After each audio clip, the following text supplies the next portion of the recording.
ilmu pengetahuan harus berlandaskan tauhid kita kepada Allah Subhanahu wa ta'ala.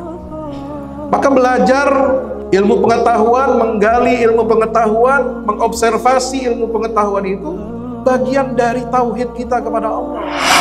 Sekarang kita berdakwah kita ini bisa sampai menjangkau banyak orang, bisa diterjemahkan ke berbagai bahasa dunia. Itu karena apa?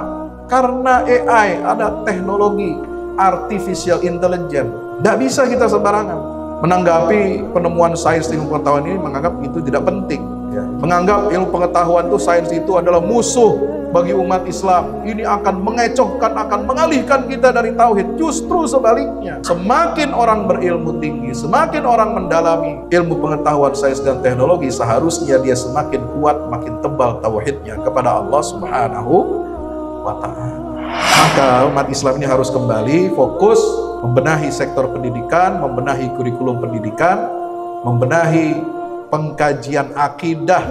Akidah bukan hanya ilahiyat seperti saya katakan, bukan hanya nubuat, tapi juga tabi'iyat. Ilmu-ilmu alam itu bagian dari akidah. Makanya ulama yang dulu menulis kitab-kitab akidah seperti Ar-Razi, seperti Taftazani, seperti Imam Al-Ghazali dan lain sebagainya, itu mereka juga ahli sains. Jadi bukan cuma ribut tentang Allah itu di mana, di aras apa di mana, Allah itu punya tangan apa kagak, bukan itu yang diributkan, tapi bagaimana mereka melahirkan karya-karya produk-produk sains yang sangat berguna untuk umat.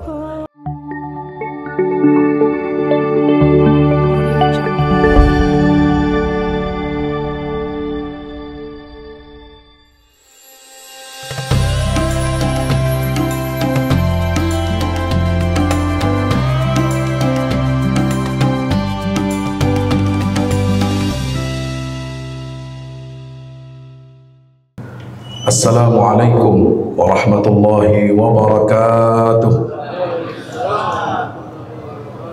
Alhamdulillah alladzi arsala rasulahu bil huda wa dinil haqq liyuzhirahu 'ala ad-din kullihi walau karihal musyrikun. Asyhadu an la ilaha illallah wahdahu la syarika lah wa asyhadu anna Muhammadan 'abduhu wa rasuluh. Allahumma shalli wa sallim wa barik ala sayyidina Muhammad wa ala alihi wa sahbihi ajma'in, amma ba'du. Hadirin hadirat jamaah tarawih Masjid Raya Masjid Agung Sunda Kelapa yang insyaallah mudah-mudahan kita semua dirahmati Allah Ta'ala. Sebelum saya menyampaikan materi pada kesempatan malam ke-20 ini, mari kita sama-sama berdoa kepada Allah Subhanahu wa Ta'ala agar saudara-saudara kita di jalur Gaza yang sejak kemarin lusa mendapatkan serangan brutal kembali dilakukan setelah selesainya tahap 1 gencatan senjata di subuh hari ketika mereka sedang sahur. Israel mengerahkan 100 pesawat tempurnya untuk menggempur kembali jalur Gaza, sehingga sampai saat ini korban yang sudah jatuh kurang lebih ada 419 syuhada. 419 syuhada, mayoritas anak-anak dan perempuan, serta ada kurang lebih 528 yang terluka. Mari kita berdoa kepada Allah. Allahumma munzilal kitab wa mujriyas sahab hazimal ahzab ihzimhum wansurna alaihim biqadratika ya akramal akramin. Ya Allah, kami tidak berdaya, kami mohon kekuatan dan perlindungan darimu ya Allah, yang menggerakkan angin, yang menggerakkan awan, yang menggerakkan seluruh alam semesta ini. Bantulah saudara-saudara kami untuk mengalahkan musuh-musuhnya, dan tolong kami semua ya Allah dengan kemuliaan bulan suci Ramadan ini, amin ya rabbal alamin. Maka kita menghimbau dari mimbar yang terhormat ini, saya secara pribadi menghimbau kepada Bapak Presiden Republik Indonesia, Bapak Haji Prabowo Subianto, yang sudah berkali-kali menyatakan komitmennya untuk mendukung Palestina hingga merdeka. Ayo ajak seluruh negara-negara muslim, negara-negara oki termasuk Indonesia di garis depan untuk mengirimkan tentaranya untuk menghadapi Israel dan untuk melindungi umat Islam yang ada di Gaza, Palestina. Kita tidak bisa lagi mentolerir aksi sebrutal seperti ini. Kita tidak bisa hanya berdoa, tidak bisa hanya mengumpulkan donasi yang sudah kita kumpulkan sudah berwujud menjadi barang, tidak bisa masuk ke sana. Atau kita mau bangun tenda masjid darurat, dihancurkan lagi oleh Zionis Israel, maka tidak ada jalan lagi bagi umat Islam untuk melindunginya kecuali kita harus mengirim pasukan untuk melindungi saudara kita. Allahu Akbar, Allahu Akbar, walillahil hamd. Hadirin dirahmati Allah Subhanahu wa taala, berbicara tentang Islam dan ilmu pengetahuan ini berarti berbicara tentang salah satu unsur elemen penting dalam akidah. Karena akidah dalam Islam ini bukan hanya bersifat ilahiyat, berbicara tentang ketuhanan. Akidah di dalam Islam bukan hanya berbicara tentang aspek nubuat, bagaimana kemungkinan potensi Allah mengirim, mengutus rasul-rasul, nabi-nabi untuk membimbing umat manusia ke jalan yang diridhoinya. Tetapi juga aspek akidah itu ada yang bernuansa tabi'iyat, yang bernuansa apa? Alam semesta, rahasia penciptaan Allah di alam semesta ini akan memberikan petunjuk kepada kita bahwa Allah Subhanahu wa taala adalah Sang Maha Pencipta, Dialah yang Maha Esa, Dialah desainer alam semesta dan kehidupan kita semua ini, dan itu semua ayat-ayat Al-Quran. Banyak sekali yang berbicara tentang pentingnya ilmu pengetahuan. Ada kurang lebih 750 ayat di dalam Al-Quran. 750 ini enggak sedikit. Kurang lebih 1/8 dari ayat-ayat Al-Quran itu berbicara tentang pentingnya ilmu pengetahuan, tentang fenomena alam, tentang rahasia penciptaan alam semesta, yang itu semua terkoneksi, terhubung dengan akidah tauhid kita, bahwasanya Dialah Allah Subhanahu wa taala yang menciptakan seluruh alam raya ini. Hadirin yang dimuliakan Allah Subhanahu wa taala, maka secara teologis, secara akidah, ya, Islam ini sangat menekankan ilmu pengetahuan dan mendorong kita semua untuk belajar, menggali rahasia Allah yang ada di alam semesta. Inna fi khalqis samawati wal ardi wa ikhtilafil laili wan nahari la ayatin li ulil albab alladzina yadhkuruna Allaha qiyaman wa qu'udan wa ala junubihim wa yatafakkaruna fi khalqis samawati wal ard rabbana ma khalaqta hadza batilan subhanaka faqina adzabannar. Ya. Ayat yang berbicara tentang alam semesta ini mestinya mendorong kita umat Islam maju. Orang sudah sampai ke bulan, kita masih ributin ngelihat bulan apa belum. Orang sudah sampai ke planet Mars, kita masih ribut soal kunut sunnah apa bid'ah. Orang sudah menciptakan teknologi maju, ya, infrastruktur yang hebat, inovasi-inovasi teknologi, kita masih ribut antar sesama kita dalam perkara-perkara furu'. Di mana ayat-ayat tentang ibadah, ayat tentang syariat itu lebih sedikit daripada ayat tentang alam semesta. Ya, kita miris. Maka itu hadirin rahmati Allah, mari kita gali spirit Al-Quran ini ketika mendorong kita untuk menjadi umat yang maju. Iqra bismi rabbikal ladzi khalaq. Ayat pertama yang diterima oleh Rasulullah SAW di Gua Hira ini adalah perintah untuk membaca. Dalam riwayat ada dua versi. Apa jawaban Nabi SAW ketika diperintah oleh Jibril untuk membaca? Iqra ya Muhammad. Ada satu riwayat yang mengatakan, Madza aqra? Apa yang saya baca? Ada satu riwayat lagi yang mengatakan, Ma ana biqari. Aku tidak bisa membaca. Nah, kedua-duanya ini saling melengkapi. Artinya apa? Nabi SAW walaupun beliau ummi, seorang yang tidak bisa baca dan tidak bisa tulis, beliau bertanya dengan ketulusannya, apa yang harus saya baca? Maka Allah Subhanahu wa taala perintahkan beliau untuk membuka lembaran peradaban ini dengan apa? Dibuka dengan bismi rabbikal ladzi khalaq. Ilmu pengetahuan harus berlandaskan tauhid kita kepada Allah Subhanahu wa taala. Maka belajar ilmu pengetahuan, menggali ilmu pengetahuan, mengobservasi ilmu pengetahuan itu bagian dari tauhid kita kepada Allah. Maka aneh bin ajaib kalau umat Islam nggak percaya kepada sains dan teknologi. Ya, benar, bilang, oh Pak Ustadz kita bukan percaya sama sains, kita percaya sama Allah. Woi, soal percaya sama Allah udah pasti.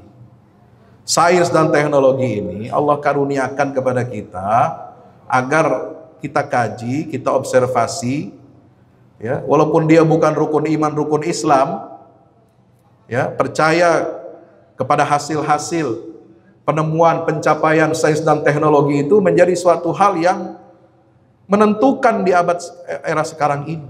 Ini membantu kita, mempermudah kehidupan kita.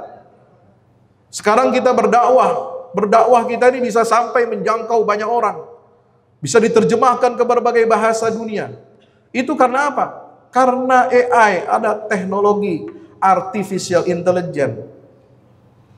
Tidak bisa kita sembarangan, ya, menanggapi penemuan sains ilmu pengetahuan ini, menganggap itu tidak penting, ya, menganggap ilmu pengetahuan itu, sains itu adalah musuh bagi umat Islam. Ini akan mengecohkan, akan mengalihkan kita dari tauhid. Justru sebaliknya, semakin orang berilmu tinggi, semakin orang mendalami ilmu pengetahuan sains dan teknologi, seharusnya dia semakin kuat, makin tebal tauhidnya kepada Allah Subhanahu wa ta'ala.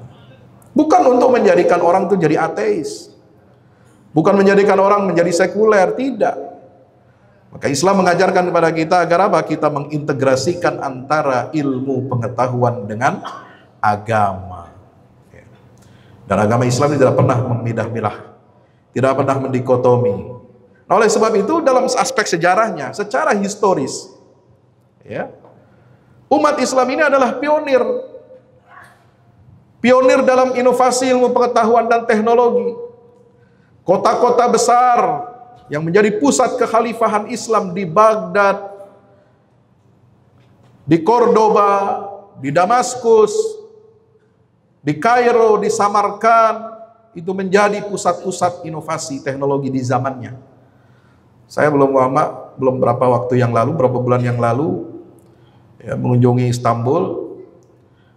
Saya yang kunjungi itu museum sejarah sains dan teknologi Islam. Ya, jadi kalau pergi jalan-jalan itu jangan cuma foto-foto doang, jangan cuma cari tempat yang cakep buat apa, pasang status, cari ilmu. Ya, di Istanbul itu banyak sekali tempat-tempat yang bisa membuka mata kita bagaimana peradaban Islam di era Ottoman itu menghimpun seluruh capaian ilmu pengetahuan sains dan teknologi selama kurun dari abad ke-8 Masehi sampai abad ke berapa? Abad ke-17 ke-18 Masehi. Itu peradaban Islam masih unggul. Ya, kita bisa lihat di situ. Jadi museum ini itu didirikan oleh seorang ilmuwan dari Turki yang lama tinggal di Jerman, yang mendirikan Institut Sains, Sejarah Sains dan Peradaban Islam. Dia menulis buku dalam bahasa Jerman, kemudian diterjemahkan dalam bahasa Arab dan berbagai bahasa dunia. Itu judulnya Tarikhut Turathil Arabi. Ya, dia menghimpun seluruh capaian-capaian ilmu pengetahuan dan teknologi di setiap era, di setiap masa kejayaan Islam. Dan seluruh isi buku itu kemudian diwujudkan dalam bentuk visual, dalam bentuk nyata, yaitu berada di dalam Museum Sejarah Sains dan Peradaban, Sains dan Teknologi umat Islam. Itu ada periode-periodenya luar biasa. Ya. Termasuk diantaranya menampilkan abad-abad kejayaan Islam. Bagaimana munculnya ilmuwan-ilmuwan Muslim dalam ilmu matematika, dalam ilmu kedokteran, dalam ilmu astronomi, dalam ilmu kimia, dalam ilmu persenjataan, ya, dalam ilmu bahkan pertambangan, dalam ilmu bagaimana meneropong alam semesta, bintang, matahari, bulan dan lain sebagainya. Ilmu-ilmu yang sangat luar biasa, ya. Hadirin dirahmati Allah Subhanahu wa taala. Sebagaimana di sini kita bisa sebut nama tokoh-tokoh dalam ilmu astronomi itu. Kalau kita lihat di museum itu ada nama seperti Al-Battani, ya, yang di barat disebut dengan julukan atau namanya Al-Bettinius. Itu mengembangkan tabel astronomi yang sangat akurat dan menghitung panjang tahun matahari lebih tepat. Ada Al-Zarqali yang meningkatkan desain astrolab dan mempengaruhi ilmu astronomi Eropa melalui karya-karyanya. Ada banyak sekali observatorium, pusat antariksa. Ya, kalau negeri kita sekarang punya 8. Atau 8 itu sekarang masuk BRIN atau enggak itu. Ya, lembaga antariksa. Ya, itu di abad pertengahan Islam itu banyak sekali observatorium didirikan besar-besar, itu terutama di wilayah Irak, di Baghdad, di Samarkand, kemudian di Kairo, bahkan sampai di India, kerajaan Mughal India, kerajaan Mamluk, kerajaan Seljuk, kerajaan Ottoman itu membangun observatorium besar-besar di seluruh dunia Islam. Dalam bidang ilmu matematika ada Al-Khawarizmi, penemu aljabar. Ya. Melalui bukunya, kitabnya berjudul Al-Mukhtasar fi Hisabil Jabar wal Muqabalah. Ini buku menjadi rujukan berabad-abad di dunia Eropa. Nah, saya nggak tahu buku Al-Khawarizmi ini dikaji nggak di sekolah perguruan tinggi kita, di pesantren-pesantren kita. Sama-sama bahasa Arab. Tapi yang dikaji di pesantren kita cuma fikih, Fathul Qorib, Matan Abi Suja, ya. Ilmu apalagi Arud, Balaghah, oh hebat. Tafsir Jalalain, tapi ilmu yang begini, yang bahasa Arab juga kagak pernah disentuh. Nggak ada, jangan-jangan kagak ada di pesantren itu kitabnya. Ada Ibnu Sina menulis kitab ensiklopedia raksasa. Saya lihat salinannya diterjemahkan dalam bahasa Arab dan dalam bahasa Inggris, dalam bahasa Jerman dan Latin itu di Museum Istanbul itu. Itu Al-Qanun fit Tibb. Ya, The Canon of Medicine. Ini buku standar kedokteran yang digunakan di berbagai universitas Eropa selama berabad-abad. Dan ini nggak dikaji sama kita. Kita kan nggak pernah lihat bukunya. Jadi pesantren, lembaga pendidikan Islam, perguruan tinggi agama Islam, namanya doang Islam. Ya, tapi sains Islam kagak dipelajarin. Karya-karya ulama kita nggak pernah disentuh. Yang paling banyak disentuh apa? Ya, ilmu kalam, akhirnya ribut, ayat-ayat sifat, tangan, wajah, anu, ya. Masya Allah. Ribut. Padahal Allah mengatakan apa? Nabi SAW mengatakan apa? Tafakkaru fi khalqillah, wala tafakkaru fi dzatillah. Yang kamu pikirkan itu mestinya penciptaan Allah, makhluk-makhluk Allah. Jangan kau pikirin zatnya Allah. Udah selesai. Apa yang ada dalam Quran ya kita imani saja. Tidak usah dijadikan perdebatan. Nggak usah saling tuding, saling menyalahkan, saling menyesatkan. Maka kita ketinggalan dalam pembahasan pengkajian ilmu-ilmu sains, padahal itu sudah didahului oleh para ilmuwan-ilmuwan muslim. Ada Ar-Razi, ya, menulis karya tentang penyakit-penyakit menular, tentang cacar, campak, dan lain sebagainya. Rumah sakit di dunia Islam, kita melihat di museum itu ada banyak model rumah sakit. Bahkan ada rumah sakit pertama di dunia khusus untuk orang gila. Jadi rumah sakit jiwa itu pertama berdiri di dunia itu didirikan oleh umat Islam. Ketika di barat orang gila dianggap, ya, itu bukan manusia, itu udah kerasukan setan. Orang gila dianggap sampah. Tapi di dunia Islam orang gila itu diayomi, dirawat, ya, disembuhkan dengan berbagai macam metode secara ilmiah. Ada di bidang ilmu kimia, Jabir bin Hayyan, ini bapak ilmu kimia modern, ya, mengembangkan distilasi, sublimasi, dan eksperimen-eksperimen kimia yang berkembang di dunia barat, termasuk pembuatan sabun. Makanya di negeri-negeri Islam, di pusat-pusat peradaban seperti di Cordova, di Spanyol, dan di Damaskus, itu banyak pabrik-pabrik sabun yang terbuat dari bahan-bahan alami, ya, bukan dari bahan kimia. Itu sudah ada industri sabun zaman dulu. Sampai sekarang di Damaskus itu penghasil, di Aleppo itu penghasil sabun dari bahan alami terbesar di dunia. Saya kemarin baru dari Damaskus, dari Suriah, ya, itu sabunnya kualitas bagus-bagus, ya, dan lebih bersih daripada kita menggunakan sabun-sabun yang dibuat oleh orang-orang di zaman sekarang ini. Dan itulah yang menjadi populer. Jadi sabun tuh dulu di Eropa nggak ada yang pakai sabun. Orang mandi jarang mandi juga, cuci tangan aja kagak. Ya, mereka baru kenal cuci tangan sama mandi baru abad 20, abad 19. Ya, dianggapnya orang kalau sering mandi itu macam-macam. Ya, padahal mandi itu penting, menghilangkan kuman dan bakteri-bakteri yang hinggap di tubuh kita. Dalam bidang ilmu fisika dan optik ada Ibnu Haytham, ya, menulis kitab Al-Manazir, ada juga di museum itu saya lihat. Sangat berpengaruh di barat tentang teori cahaya dan lensa. Jadi kita ini pakai kacamata, ya, ukuran sekian-sekian, jaraknya sekian, itu semua kamera yang ada di komputer, kamera yang ada di HP kita sekarang, ya, kamera-kamera video itu berhutang budi itu dengan hitungan teori-teori cahaya dan lensa yang dibuat oleh Ibnu Haytham. Jadi siapa bilang umat Islam ini mundur? Iya, mundur sekarang aja. Dulu mah enggak, ya. Dalam bidang navigasi, geografi, ada tokoh namanya Al-Idrisi. Dia inilah yang membuat peta dunia yang sangat akurat, yang lalu kemudian dijadikan arah penentu dalam penjelajahan Christopher Columbus untuk menuju benua Amerika, benua baru katanya, ya. Kemudian dalam bidang filsafat dan sains ada Ibnu Rushd, ada Farabi, Al-Kindi dan sebagainya.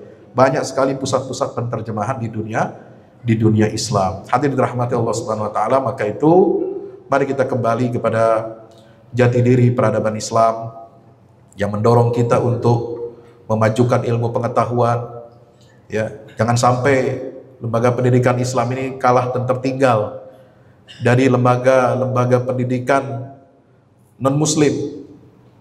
Ya, sekarang kita harus bertanya, berapa jumlah sekolah-sekolah Muhammadiyah dan NU misalnya, ya, yang dua besar ini aja lah, yang masuk dalam daftar 100 sekolah favorit di Indonesia. Berapa? Ya, bisa dihitung jari. Ya, bisa dihitung jari. Mungkin nggak lebih dari 5. Nah, ini miris. Padahal usia ormas kita ini sudah lebih tua daripada Republik. Maka umat Islam ini harus kembali fokus membenahi sektor pendidikan, membenahi kurikulum pendidikan, membenahi pengkajian akidah. Akidah bukan hanya ilahiyat sebagai saya katakan, bukan hanya nubuat, tapi juga tabi'iyat. Ilmu-ilmu alam itu bagian dari akidah. Makanya ulama yang dulu menulis kitab-kitab akidah seperti Ar-Razi, seperti Taftazani, seperti Imam Al-Ghazali dan lain sebagainya, itu mereka juga ahli sains. Jadi bukan cuma ribut tentang Allah itu di mana, di aras apa di mana, Allah itu punya tangan apa kagak, bukan itu yang diributkan, tapi bagaimana mereka melahirkan karya-karya produk-produk sains yang sangat berguna untuk umat manusia sepanjang zaman. Demikian yang saya sampaikan. Aqulu qouli hadza astaghfirullah li wa lakum. Wassalamualaikum warahmatullahi wabarakatuh.